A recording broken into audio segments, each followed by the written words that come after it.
This standard is about graphing quadratic equations. First, we're going to graph quadratic equations by finding the vertex using negative b over 2a, and then we'll make a table of values and draw a graph from those tables. We're also going to discuss finding the vertex by completing the square, and we'll also talk about x-intercepts and y-intercepts and how those can be used in graphing. So first, here's an equation. Y equals x squared minus 4x minus 5. To find the x-coordinate of the vertex, you're going to use this formula, x equals negative b over 2a. For this equation, a equals 1, b equals negative 4, and c equals negative 5. So I'll put those in. The negative of negative 4 is positive 4, over 2 times 1 is 4 over 2, which is 2.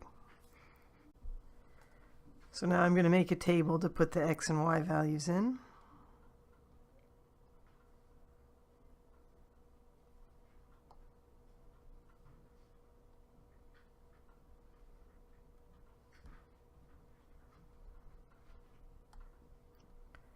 So my x's are going to go here, and my y's are going to go here, and I'll do a little bit of scratch arithmetic in this middle column. So 2 goes in the middle of the table. I need 2 numbers bigger and 2 numbers smaller.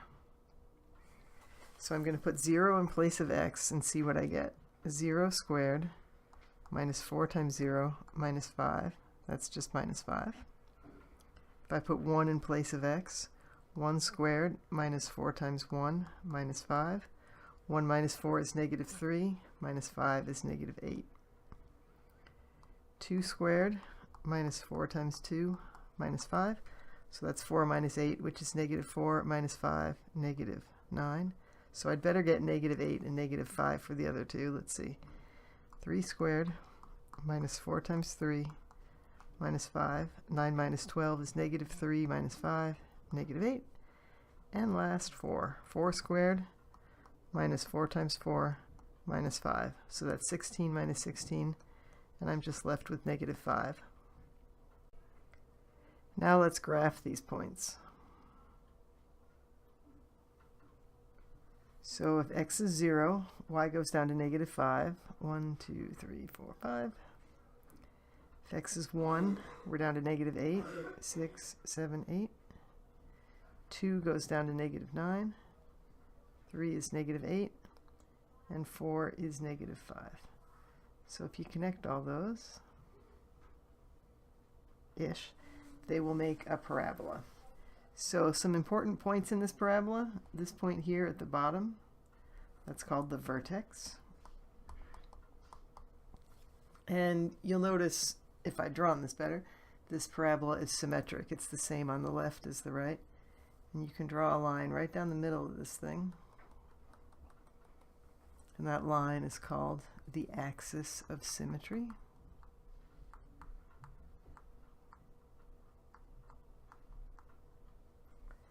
And the equation of that line is going to be x equals 2.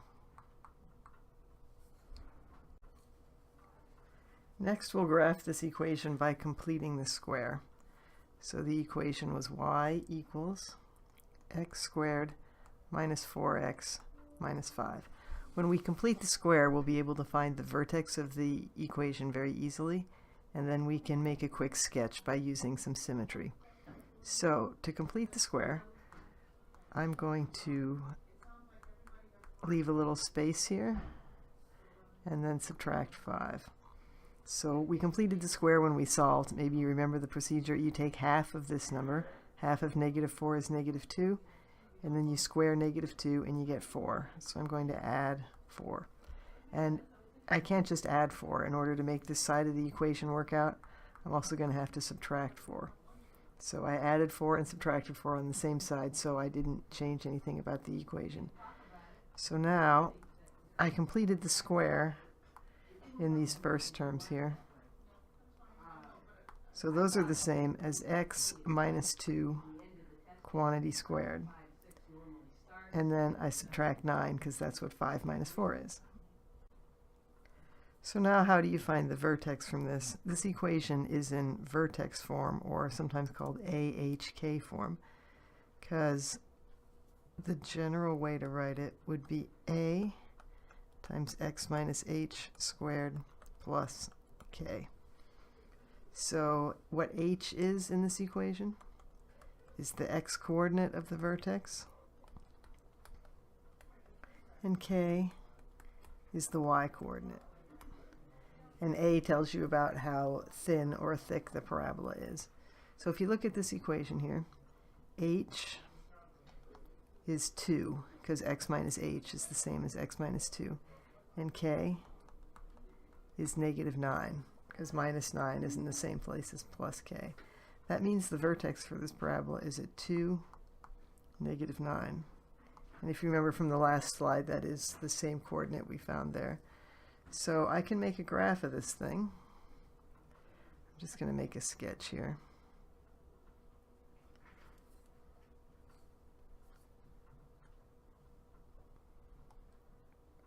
So I go over 2 and down 9. Let's see, let's make a little more room.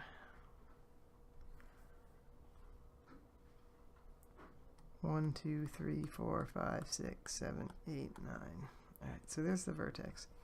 Now I'm just going to make one point on one side of it, and then I'll use symmetry to say the other point must be the same thing. So it's going to make sense to pick x equals 3 and put it back into that equation. So I'm going to try y equals 3 minus 2 squared minus 9. 3 minus 2 is 1. 1 minus 9, well, 1 squared is 1, minus 9 is negative 8. So another coordinate on my parabola is going to be 3, negative 8. And I'll draw that on here. So at 3, I'm down here at negative 8. So if I go 1 in the other direction, here at 1, I'm also down at negative 8. So you can just make a quick sketch of the parabola that it must look like that. Next, we'll think about the x and y intercepts of this parabola and how they can help us in making our sketch. So once again, our equation is y equals x squared minus 4x minus 5. So the x-intercepts are going to be where y equals 0. So I'm just going to put 0 in place of y. And this is how I'm going to find my x-intercepts. Once again, that was where y equals 0. So you may recall this is the kind of thing we've been doing for a couple of weeks now. This is a quadratic equation. I have 0 on one side, I have some squareds and some x's, and we've learned a lot of different ways to solve this. I'm going to factor it because I see that I can factor this. 0 equals x minus 5 times x plus 1. To make this first factor 0, that would be x equals 5. And for the second one, it's negative 1. So the x-intercepts of this parabola are at 5 and negative 1. To find the y-intercepts, that's where x equals 0. So let's put x equals 0 into this equation. Y equals 0 squared minus 4 times 0 minus 5. So the y-intercept is negative 5. And I can use the x and y-intercepts to help me make a sketch. So I know the x-intercepts are 5 and negative 1. The y-intercept is negative 5. And you may recall the vertex for this parabola was at 2, negative 9. So let's make a sketch thing.